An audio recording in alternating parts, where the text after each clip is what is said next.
சாமி சாமி சொல்லுங்க சாமி. சாமி அடுத்து மதிப்பு மரியாதை இல்ல சாமி, ஒழுங்கா அந்த பேட்டி எடுக்க சொல்லிருங்க. இப்பதான் எனக்கு அந்த லிங்க் அனுப்பிச்சு விடுறாங்க.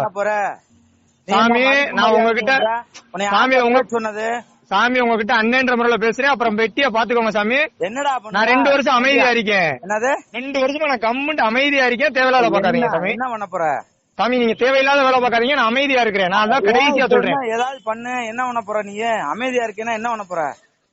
என்ன சாமி என்ன விளாண்டுகிட்டு இருக்கீங்களா? என்ன நீ ஒரு மாதிரி அண்ணன்ற முறையில பேசுறேன். ஏதோ நாம் தமிழர் கட்சியா இருந்து பேசுறேன். எது அண்ணன்ற முறையில தானே பேசுறேன். இப்ப நானும் என் தம்பின்ற முறையில தானே பேசிக்கிறேன். ஆமா தம்பின்ற முறையில 2 பேரும் பேசல. ஏன் அதை பொதுவெளியில போடுறீங்க? ஏன் அதை ஏன் பொதுவெளியில போடுறீங்க? நான் பேச பண்ணிக்க உங்க பொதுவெளியா போட்டு விடு. சொல்லுங்க போட்டு விடுறா. நான் என்ன அண்ணே நாகரிகத்தோட இருக்கணும்னு நம்ம நினைக்கிறேன். நாளைக்கு பாக்குறோம்னா உன்னையும் தவறா பேசுனா நான் உங்களை எதுவும் தவறா பேசலையா? அப்ப ஏதோ மிரட்டி இருக்கேன், கொலை மிரட்டல் விட்டுருக்கேன்றீங்க. இல்ல கொலை மிரட்டல் விட்டுருக்கேன்றீங்க. உங்களுக்கு என்ன நான் கொலை மிரட்டல் விட்டுருக்கேன்? பண்ண போறேன்ற இல்ல எவ்வளவு மைல்டா பேசிக்கிட்டு இருக்கேன் நானு நேத்து.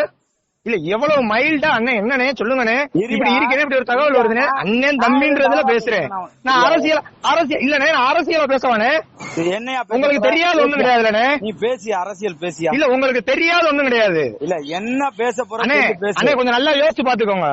எம்டிஆரா இருந்தீங்க, மாது ராஜகுமார எப்படி ஆனீங்கன்னு யோசிச்சு பாத்துக்கோங்க. யாரு எம்டிஆரா இருந்தீங்கண்ணே? ஆமையா இந்த இயக்கத்துக்குள்ள வரையில மாது ராஜகுமாரா எப்படி இருந்தீங்க, எப்படி ஆனீங்கன்னு யோசிச்சு பாத்துக்கோங்க. ராஜகுமாருக்கு எவ்வளவு அவமானப்பட்டிருக்கோம் சரிங்களா? இல்ல இன்னைக்கு ஒண்ணு நீங்க அது அனுபவிக்காம இல்லையே. என்ன அனுபவிக்கிறேன்? அனுபவிக்காம இல்லையே. சொத்து பத்து வாங்கிருக்கா இல்ல கண்டது. இப்ப நாங்க எதுவும் வீட்டுக்கு எடுத்துட்டு போலையே, நீங்க செலவழிச்சதா? நீ அத பத்தி இது பண்ற? நீங்க செலவழிச்சத நாங்க எதுவும் வீட்டுக்கு எடுத்துட்டு போலனே. அண்ணே எனக்கு அந்த டாபிக் விடுங்க.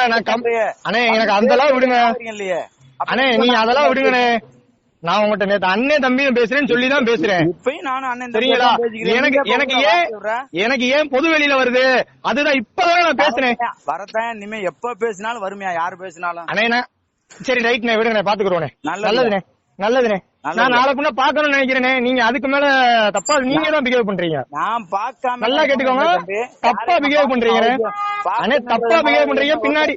பின்னாடி வருத்தப்படுவீங்கன்னு சொல்லிட்டேன் நானு. வேற எதுவுமே நான் பேசல. ஒன்னும் பிரச்சனை இல்ல சரிங்களா? வேற எதுவுமே பேசல. அண்ணன் தம்பின்னு பேசல. உங்களுடைய இதுக்காக நீங்க பேசிட்டு இருக்கீங்க. தம்பி அண்ணே நான் எல்லாத்தையும் ரொம்ப தப்பு அண்ணே, இது ரொம்ப தப்பு. நான் அமைதியா போறேன். வெட்டியானே உள்ள இழுத்து விடாதீங்க. மறுபடியும் வெட்டியானே மறுபடியும் உள்ள இழுத்து விடாதீங்க. வேற மாதிரி ஆகிருவேன். அப்புறம் ஏன் என்ன பண்ண முடியாதுன்றீங்க? என்ன பண்ண முடியாது? என்ன பண்ண முடியாது? அண்ணே இதே நாங்களும் பேசுவோம். அண்ணன் தம்பியா அப்படியா நாகரிகத்தோட பேசுங்க. அவையவன் பேசுறதெல்லாம் வச்சுக்கிறாதீங்க. சரிங்களா? இவ்வளவு சொன்னதுக்கு அப்புறமா வச்சுக்கிறாதீங்க. பேசாதப்பா அண்ணே நீங்க முதல்ல சரியா பேசுங்க. நீங்க முதல்ல சரியா பேசுங்க. ஏங்க அண்ணன் தம்பி என்ன இப்படி இருக்குன்னு பேசுறான். அதை எடுத்து பொது வெளியில போட்டா நீ எவ்வளவு பெரிய முட்டாளா இருப்பனே சொல்லு முதல்ல. நான் முட்டாள ஆக்க கூடாதுன்றதுக்கு நான் எச்சரிக்கையா இருக்கேன். அண்ணே என்னைய முட்டாளாக்குறதுக்கு எனக்கு தெரியும். என்னை முட்டாள் ஆக்க கூடாது. ஏற்கனவே முட்டாள் ஆனதெல்லாம் போதும். புரியுதா? நான் பேசுறத ஏன் பொது வெளியில போடுற?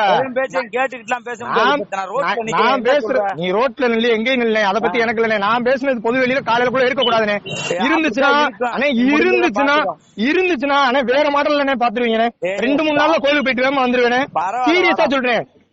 எனக்கு எல்லாமே முடிஞ்சு. ஏன்னா தங்கச்சி கல்யாணம் பண்ணி கொடுத்துறேன். எல்லாமே முடிஞ்சு. எனக்கு ஒண்ணுமே கிடையாது. இப்ப உண்மையிலே அண்ணே நான் வேற எதுல மாறிடுவேனே. எனக்கு காலையிலக்குள்ள அந்த பேட்டி இருக்க கூடாதுனே. நீ வாப்பா பாத்துக்கிறோம். அதனால அண்ணே எனக்கு காலையிலக்குள்ள பேட்டி இருக்க கூடாதுனே. இல்லன்னா பாத்துக்கோங்க. அப்புறம் பாக்க முடியாதுனே. பாத்துக்கோங்கண்ணே. சீரியஸா சொல்றேன்.